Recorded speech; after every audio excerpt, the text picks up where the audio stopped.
So, news. Big screen. They are now shipping the Big Screen VR2. Anybody here pre-ordering? No? Okay, I'm a little surprised. I know I have coworkers that have.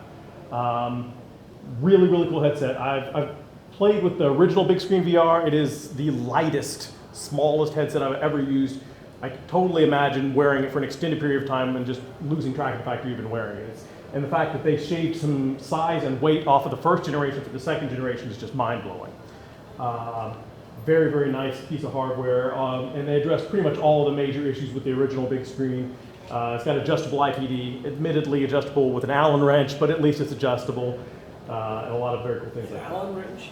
It's an Allen wrench, yes. You run a utility and then you just turn the Allen wrench until everything is lined up. It's still very much this headset is for you. Yeah. Not general use for a bunch of people.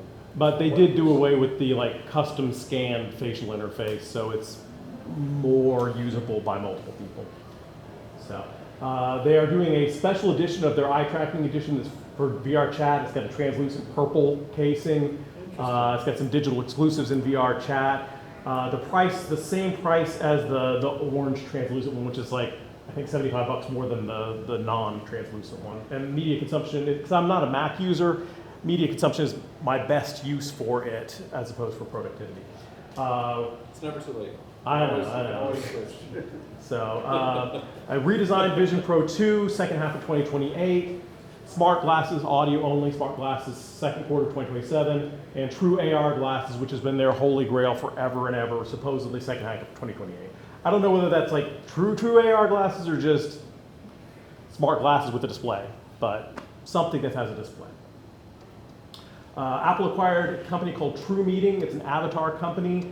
They're trying to bolster their personas. There's rumor that actually their most recent update, which you can see here, the right was the old one versus the left, which is the new one, may have actually come from this company, but they want to bring them in-house. Because if you can get to the other side of the uncanny valley where people feel genuinely comfortable with you in this, then teleconferencing, Zoom meetings, things like that becomes very viable. I did try attending a meeting with this once, and it was an earlier version of the avatar, and it was going okay until I laughed, and then people were like, whoa, okay, that was creepy. Your mouth was laughing, but your eyes were not, and they have made strides on that as they've moved forward. Can you demonstrate that? Not easily. Valve. No real new news on that. Just be aware that the Project Deckard headset seems to be coming in late 2025, early 26 for about $1,200. Given how good the Index was, there's a lot of people very excited for this headset. They make really, really good hardware. Presumably mostly for PC use, but it may actually. There's a lot of rumors that the Steam Deck, or what do they call it? The handheld Steam Deck. Is that right? Yeah. A lot of that was geared towards being kind of the back end for this, so we'll see. There have been a lot of wild rumors of how this may work, and honestly, it's Valve. They probably prototyped all of them, and who knows which one they're actually going to go with. Snapchat. Snap Spectacles, which Ted has. I don't know, maybe even has with him. Has with him. This is a really, really cool use. Real-world ad blockers. Detects ads, and just because it's a proof of concept, they're just sort of putting a translucent thing over. But my thought was you should put famous works of art over top of them and just make your world more beautiful and less full of ads. This is a really cool use case for walking through the world, and those ads are just gone. I've seen other kind of things in the same vein where, for example, if you see a corporate logo, it'll put their political contributions out next to the side, things like that, where you're getting kind of richer information. But this is very cool. So. Snap had an absolutely massive activation at AWE. Did they? They spent millions. Wow. They were there in force with a huge team, huge activation, very much pushing into. Was it compelling or just expensive? They were showing the current spectacles, talking about coming soon is going to be the next gen. Okay. Yeah, I mean the current gen spectacles are very much dev focused. They're not meant to be end user products. It's just so that you have something to build on. for the consumer It release. was later. them saying the time is now. Where have I heard that before? So Pico, apparently they've pivoted again to a lightweight HUD with tethered computing puck. Which if you look on the left, that's the Puffin, which was a prototype from Meta. The other side is the Big Screen Beyond 2. And they've said that it's probably actually more of a Big Screen Beyond 2 form factor, but with a tethered puck for standalone. Pico tends to kind of follow the pack. It lets people see where the desire is, and then they retarget towards that. They're not usually kind of out ahead of it. But I think the fact that Meta delayed their Quest 4 in favor of a lightweight, compact headset with a tethered computing puck reshaped their thinking on what made the most sense. So, speaking of Meta, they released a Quest 3S Xbox edition. It's basically just a 3S with different colors, but it comes bundled with an Xbox controller and an Elite strap and 3 months of Game Pass Ultimate for $400, which is a pretty good deal if you wanted all those things anyway. It sold out more or less instantly. I don't know if there was that much demand for its use as sort of a gaming, flat gaming headset, or whether people just really thought it looked cool and wanted the exclusive. But Game Pass Ultimate in the headset is really fun. yeah. This kind of harkens way back in the very, very early days of Meta. They had a theater environment, and they appear to be looping back to that. There was a leak back in January. No, it wasn't an announcement. They said that they were working on a shared theater environment where you could be with your friends and watching things.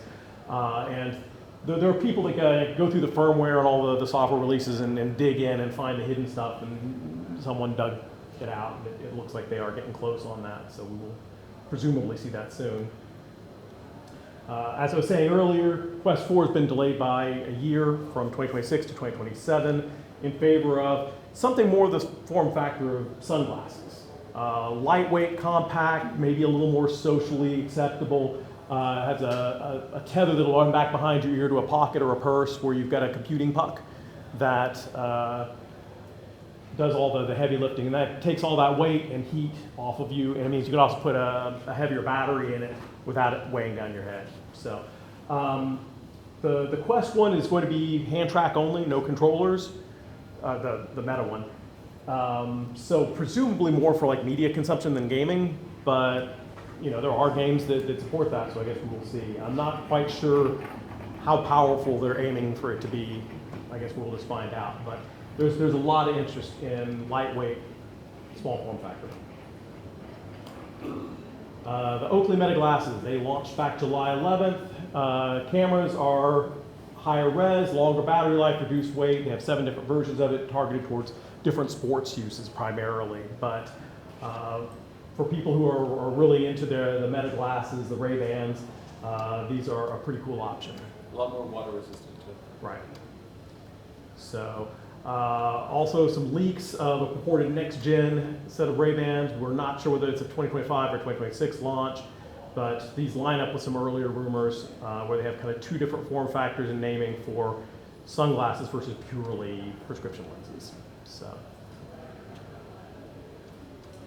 Simulia and Luna, some of the big data miners, they managed to suss out some images of the upcoming Hypernova glasses with the wristband.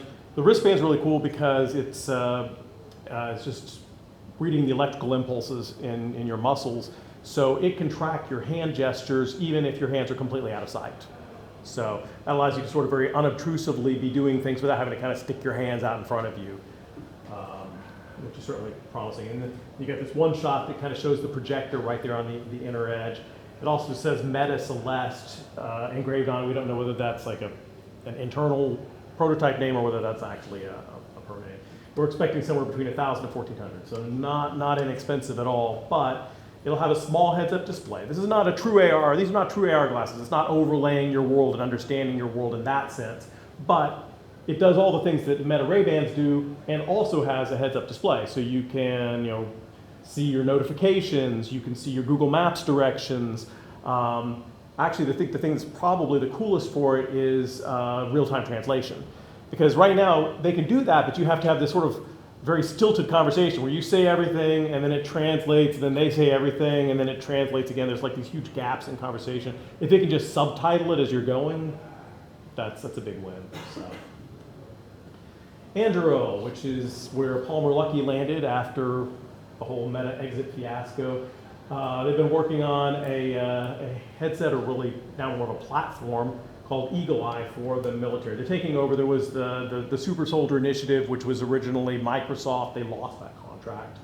And so Anduril swooped in, and they're partnering with Meta. So he has kind of come full circle back to Meta to partner with them on the hardware. It's going to have several times the resolution of the Apple Vision Pro, and there's going to be different headsets for different uses, for different roles on the battlefield. It uses multiple micro displays per eye, so they get like a really wide field of view. That choice has some trade-offs. You can visibly see the seams on that, and they said that's something that they wouldn't necessarily do for a consumer product because it's aesthetically not that pleasing. But if you're interested in utilitarian use, then who cares if it's got a seam? That's irrelevant. So they were saying, likely around $10,000 a headset. And they said that's not them like trying to gouge the government. It's just they're in the really cool position of if something costs 3 times as much but is 20% better, do it. We're all in. The potential benefits so much outweigh the costs that we'll pay for it.